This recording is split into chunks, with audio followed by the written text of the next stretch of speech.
You type a question into ChatGPT. Hit send and in 2 seconds you get a full answer.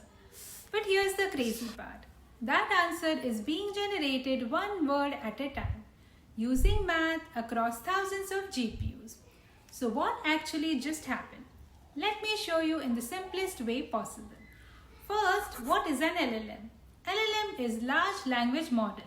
It's a system that predicts the next word again and again and again. That's it. Not thinking, not understanding. Just pattern prediction at scale. But how does that create something that feels intelligent? Let's break it down. Step 1. Tokenization. When you type, ChatGPT is amazing, the model does not read words. It breaks it into tokens. Tokens are small chunks of text, words, passed of words or symbols. For example, ChatGPT 1 token, Unbelievable maybe 2 tokens, Code many tokens. Here's the important part. You are not charged per word. You are charged per token. So first step, your sentence becomes numbers. Step 2, embeddings. Turning words into math.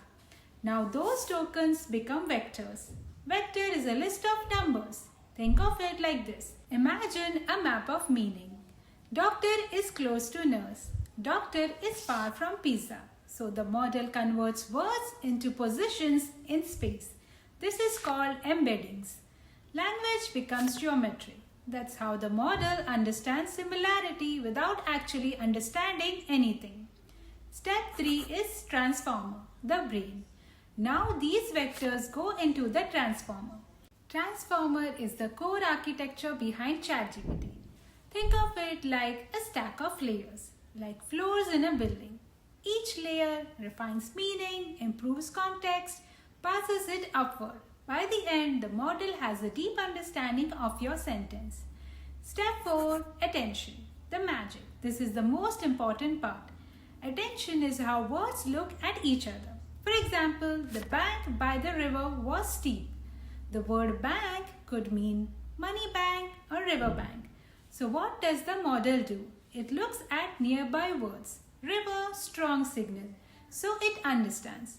This is a river bank. That's attention. Every word asks which other words matter to me. And this happens for all words at the same time. Step 5. Prediction loop. Now comes the output. The model predicts what is the next token. Example probabilities. France 9%, Paris 12%, they 0.3%. It picks one, then adds it to the sentence.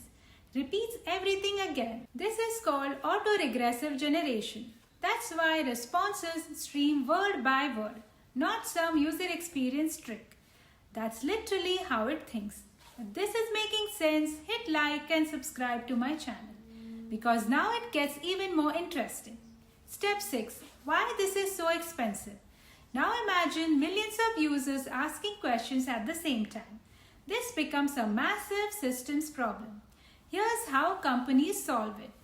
First, sharding, split model across GPUs. Second, batching, process many users together. Third is KV cache, reuse past computations. This is huge speed boost. Without this, ChatGPT would be painfully slow. Step 7. Hidden system constraints. Ever seen this? You have reached token limit. That's not random. Attention is quadratic. If input doubles, compute becomes 4 times. So more tokens, more cost. Bigger context, slower system. That's why systems use RAG, which is retrieval, instead of loading everything. Think of this like an orchestra. Tokens are notes. Attention is musicians listening to each other. Layers are rehearsals. Output is final performance. And the system plays one note at a time perfectly in sync. So next time you use ChatGPT, remember it's not thinking, it's predicting at insane scale. If you're building systems or preparing for system design interviews, this is the layer most people miss. If you found this useful, subscribe for more. I put out a new systems deep dive every week. Comment LLM and I'll send you a simple cheat sheet. Save this for later. Thank you for watching. See you next week.